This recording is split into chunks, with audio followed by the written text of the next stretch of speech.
My college years were filled with stories I thought I'd carry with me forever. I vividly remember one particular night, a Friday that started just like any other in the promise-filled days of youth. The air was crisp, the sound of the ocean providing a perfect backdrop to what was supposed to be an adventurous yet playful challenge.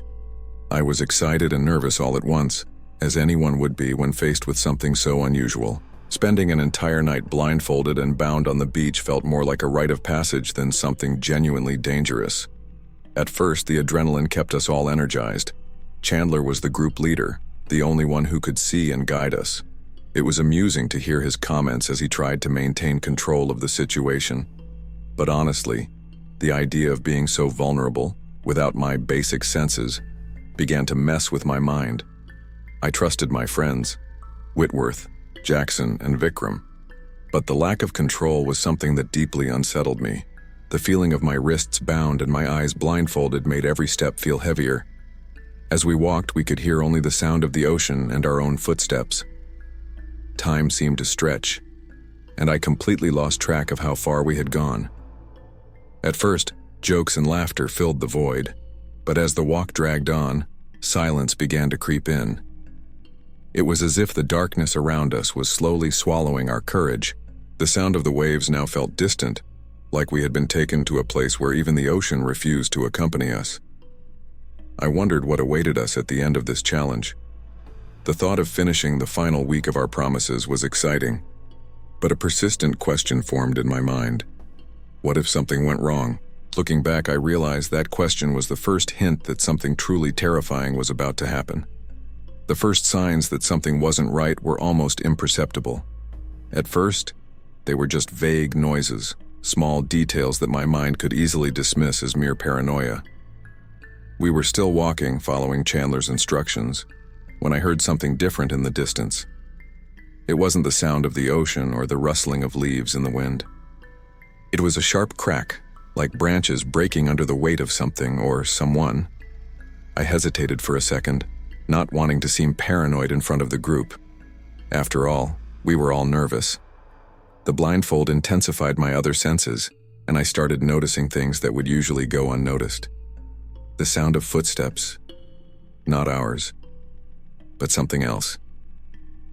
Heavier, spaced apart. My heart raced, but I kept walking. I tried to convince myself it was just my imagination, that exhaustion and vulnerability were playing tricks on me. A few minutes later, Vikram was the first to speak. He asked, almost casually, if anyone else felt we were going too far from the beach. He was right.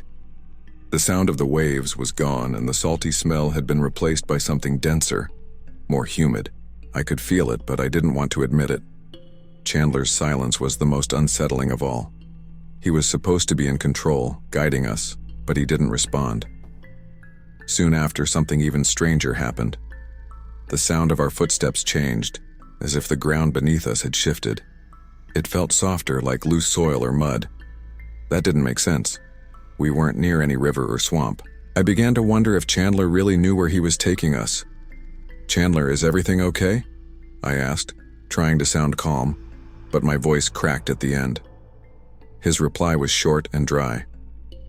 "Yes." It didn't reassure me. There was something off in his tone, something that intensified the cold creeping down my spine. It wasn't just the blindfold or bound hands that were bothering me. It was the growing sense that we weren't alone. I'll never forget the moment everything collapsed. The air around us felt heavier, laden with a tension that was almost tangible. The feeling that something was watching us shifted from an uncomfortable sensation to sheer terror. Then the scream came. I don't know who screamed first.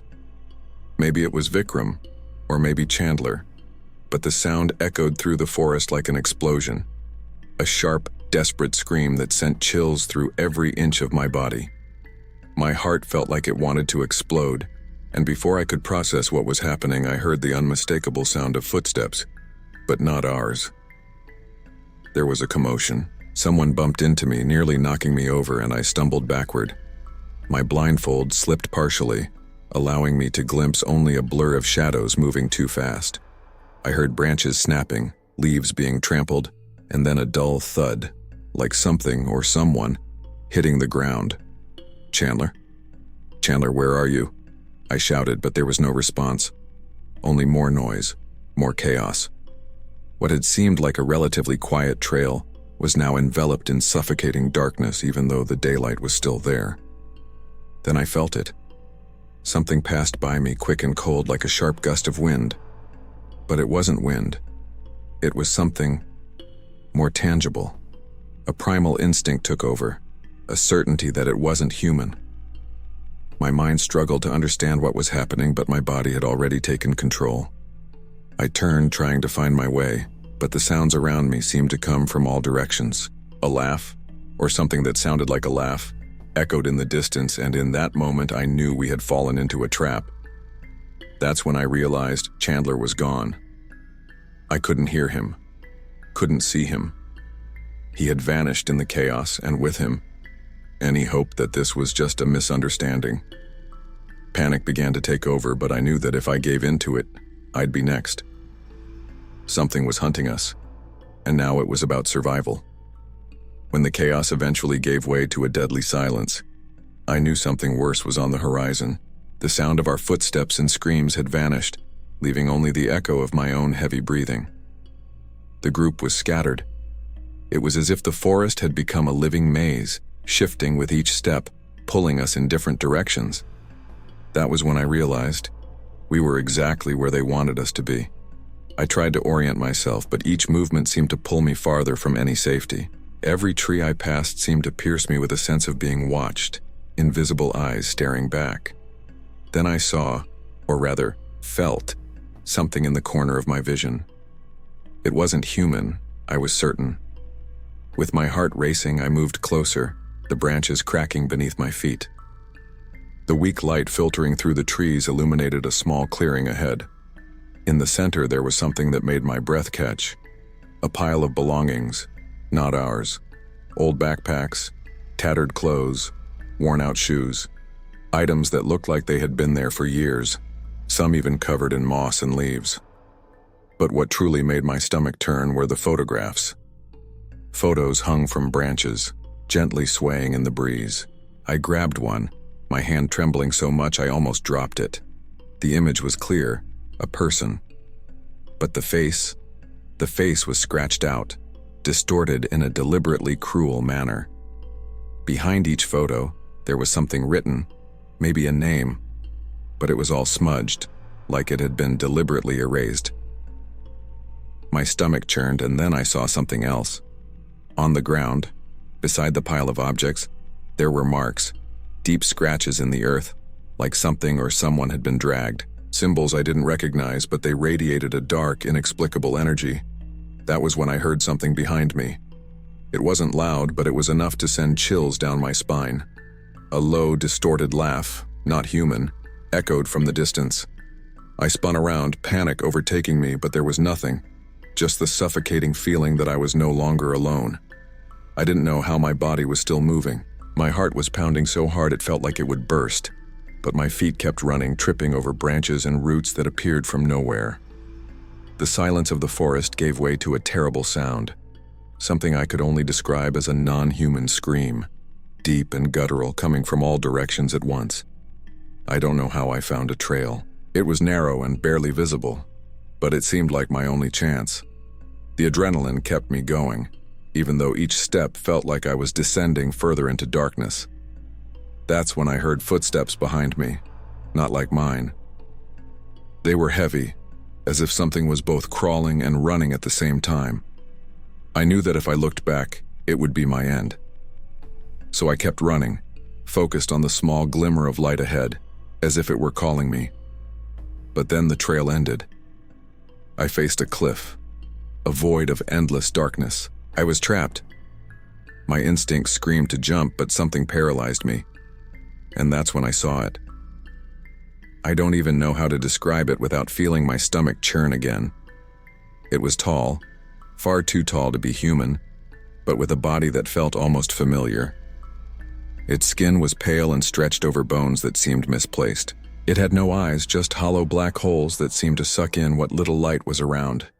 It moved slowly, as if savoring the moment. Each step made the ground tremble beneath me, but it was the sound that came from it that destroyed me. A mix of whispers and laughter, dozens of voices distorted and layered, each more twisted than the last. There was nowhere to run. My legs felt weak, and my whole body trembled. It paused in front of me, and I felt a chill I'll never forget, a feeling I knew I could never escape.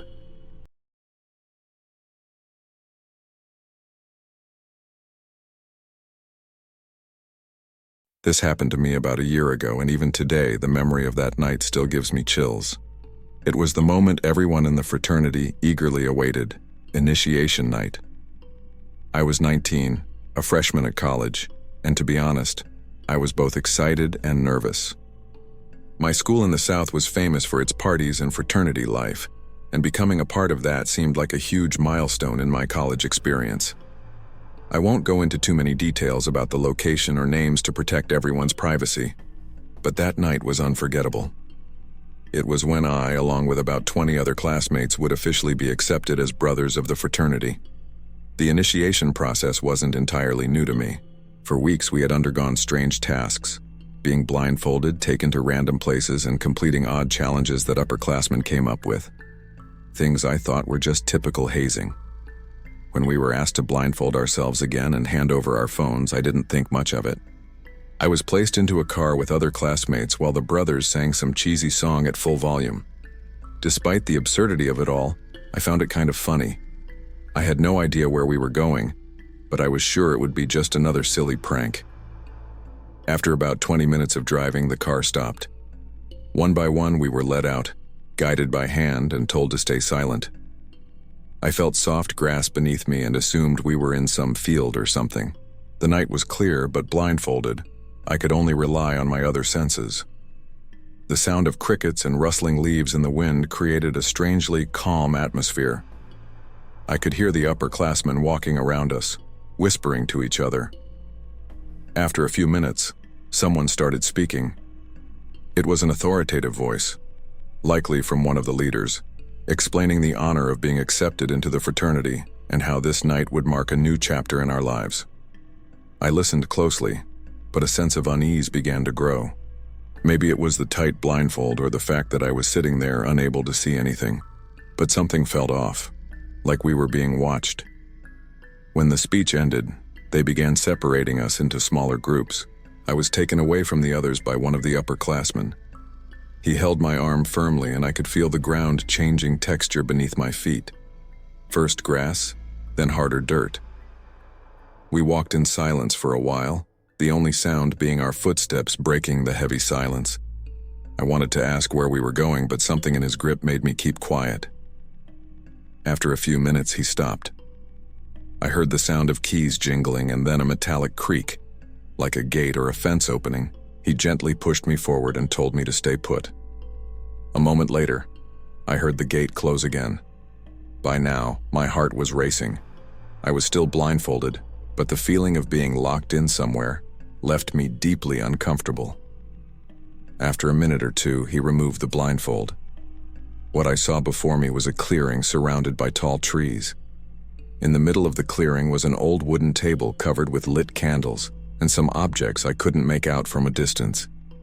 Around the table stood the other upperclassmen, all wearing unsettling masks that seemed homemade, made of rough materials like papier-mâché or torn fabric.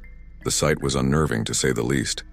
They instructed me to walk toward the center of the clearing and stand by the table.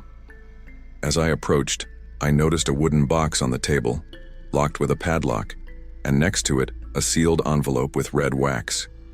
One of the upperclassmen stepped forward and in a deep voice began reciting what sounded like a ritual or a pledge, words that made no sense to me at the time, but felt eerie and foreign. He then handed me the envelope and said that inside were my final challenge instructions. I had to open it and follow the directions without question. My hands trembled as I broke the seal. Inside there was a folded piece of paper. I unfolded it and read, "Enter the house to the north of the clearing, retrieve the indicated item, and return here. You have 10 minutes. I looked around trying to make sense of what I was supposed to do, but before I could say anything, he pointed toward a trail that disappeared into the dark woods. I didn't have much choice. With a flashlight they handed me, I started walking down the trail. The forest seemed denser with each step, and the sound of my footsteps on the dry leaves only heightened my anxiety. All I could think was, what exactly was waiting for me at that house? As I walked, every step felt heavier. The flashlight trembled in my hand, and the darkness around me felt almost suffocating. There were no animal sounds, not even the rustling of leaves in the wind. It was as if the forest was holding its breath, watching me. The air grew colder with each passing meter, and I couldn't help but keep glancing over my shoulder, even though I knew there was no one there. At least, that's what I wanted to believe. After what felt like an eternity, I spotted the house. It was small, made of aged wood, with broken windows and a creaking door that swung slightly as if moved by an invisible wind, though there was no wind. The place felt oppressive, its energy strange and heavy. For a moment, I thought about turning back, but something told me that giving up wasn't an option. As I neared the house, I noticed strange symbols carved into the wood, symbols I didn't recognize but which sent chills down my spine. The wood was weathered, covered in moss, as though the house had been standing there for centuries. When I finally reached the door, I hesitated. I didn't want to go in, but the words from the note echoed in my mind. Retrieve the indicated item and return. With a gentle push, the door creaked open, revealing an interior darker and more sinister than the outside. The flashlight illuminated a dusty room filled with broken furniture and cracked walls. The smell of mildew mixed with something metallic, something I couldn't quite identify. With each step, the floor creaked beneath me, and the echo made it seem like I wasn't alone. As I explored, I found only 2 rooms. In the first, there was a broken table and chairs scattered about. In the second, what caught my eye was a worn wooden box, similar to the one in the clearing, along with a grotesque-looking doll lying on the floor. Its eyes were mismatched buttons, and its mouth had been crudely sewn shut with red thread. My hands trembled as I picked up the doll. It was heavier than it looked, and an overwhelming sense of discomfort washed over me. Was this what I had to take back? Before I could leave, I heard a sound, a faint scratching like something dragging on the floor. I looked around but saw nothing. My heart started racing. Then I realized, while the door had been open when I entered, it was now shut. I couldn't remember closing it. The scratching grew louder, now seeming to come from above. Without thinking, I grabbed the doll tighter and ran toward the door. My hands shook so much that it took several tries to open it. When I finally did, the cold air of the forest hit me again, but it didn't bring any relief. Holding the doll, I ran back down the trail, adrenaline pumping through my veins. The sounds around me grew louder, trees creaking, branches snapping, but I felt something else, a presence lingering, watching me. I knew I had to escape. The clock was ticking, but all I wanted was to leave that house and forget everything. After what felt like an eternity, I saw the clearing again. My heart was still racing, but the sight of the light brought a bit of relief. The house behind me seemed smaller, almost insignificant now, like the nightmare had ended. I wanted to believe that everything was over, that the danger was behind me. I went to the spot where I had left the item and, gasping for breath, dropped the doll to the ground. I looked around, half expecting something, anything, to indicate that whatever was following me was gone. But everything seemed quiet, the silence almost deafening. It was strange, feeling the absence of fear, as if everything that had happened had only existed in my imagination.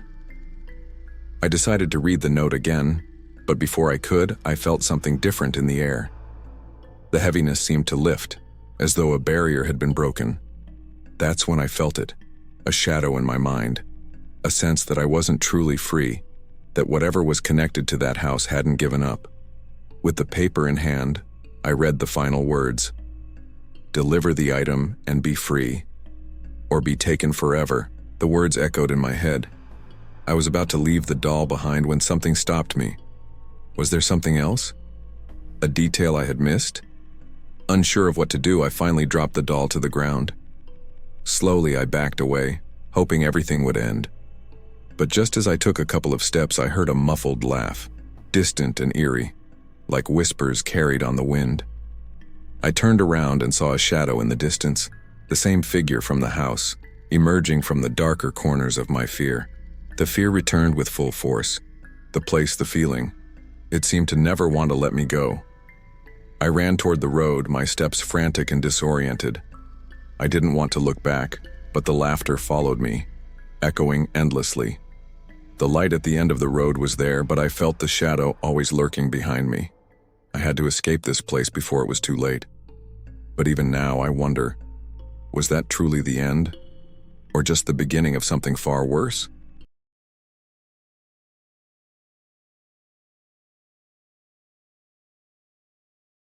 I still remember that day as if it were yesterday.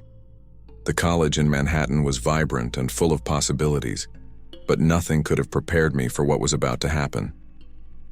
The idea of joining a fraternity had never really appealed to me, but my curiosity about the traditions and parties led me to accept the offer. Deep down, I just wanted to fit in, meet more people, and have fun, even if that meant facing strange challenges. What struck me the most was the idea of a subway crawl, a seemingly harmless concept on paper that turned out to be far more terrifying than we ever imagined. The plan was simple: explore an abandoned subway station and follow the route to the next active point, avoiding trains and the fear of getting lost in the darkness. At first, it seemed more like an urban adventure than something that could go terribly wrong, but I was about to discover there was something far more unsettling in that place than we had ever anticipated. As soon as we arrived at the abandoned platform, a sense of emptiness and isolation took over me. Everything was silent except for the distant sounds of trains passing through active tracks.